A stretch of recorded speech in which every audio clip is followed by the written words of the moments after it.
بسم اللہ الرحمن الرحیم الحمد للہ رب العالمین والصلاة والسلام علی اشرف الانبیاء والمرسلین نبینا محمد وعلی آلہ وصحبہ اجمعین۔ شیخ الاسلام محمد بن عبد الوہاب رحمہ اللہ اپنی کتاب التوحید میں 24واں باب اس طرح قائم کرتے ہیں کہ جادو کی بعض اقسام کا بیان۔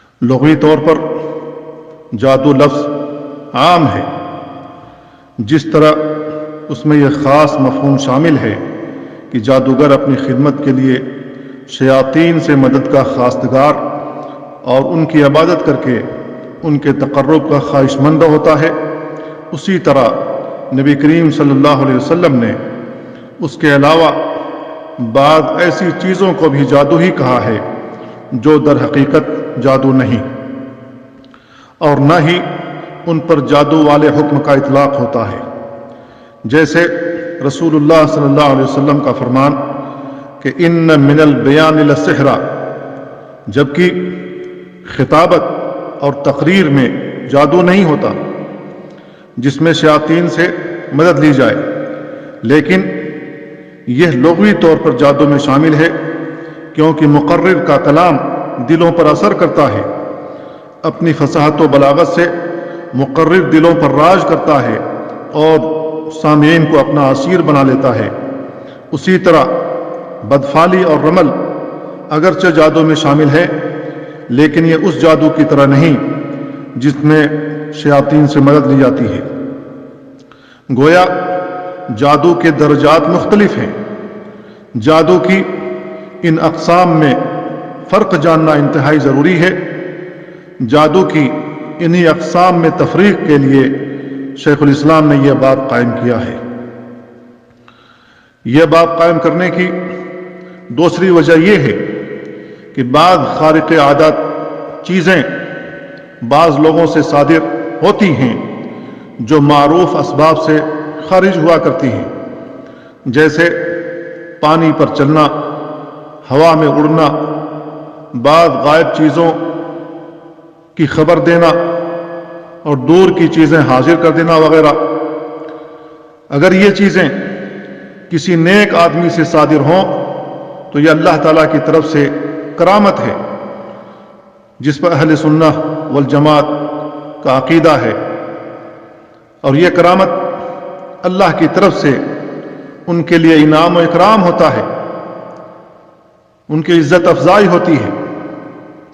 لیکن اسی قسم کی چیزیں بعض کافروں، مشرکوں، فاسق و فاجر لوگوں سے بھی صادر ہوتی ہیں، تو ان لوگوں سے ان خوارق عادت چیزوں کا رونما ہونا شیطانی عمل ہوتا ہے، جس کے ذریعے وہ لوگوں کو فتنے میں مبتلا کرتے ہیں، جو کہ جادو کے ذریعے سر انجام پاتا ہے، جس میں شیطانوں اور جناتوں کو استعمال کیا جاتا ہے۔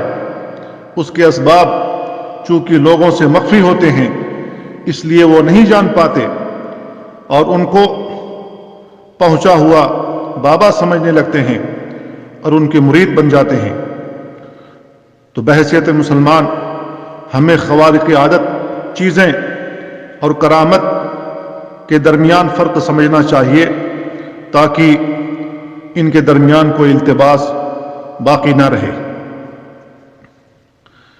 شیخ الاسلام محمد بن عبد الوہاب رحمہ اللہ نے باب قائم کرنے کے بعد قبیصہ رضی اللہ تعالیٰ عنہ سے مروی ایک روایت ذکر کی ہے کہ رسول اللہ صلی اللہ علیہ وسلم نے ارشاد فرمایا، ان العیافۃ والطرق والطیرۃ من الجبت۔ سنن ابو داؤد کی روایت ہے کہ پرندوں کو اڑا کر پھال لینا، زمین پر لکیریں کھینچنا جنہیں علم رمل کہا جاتا ہے، اور کسی چیز کو دیکھ کر بدفعلی یا بدشگونی لینا، یہ سب جادو کی اقسام ہیں۔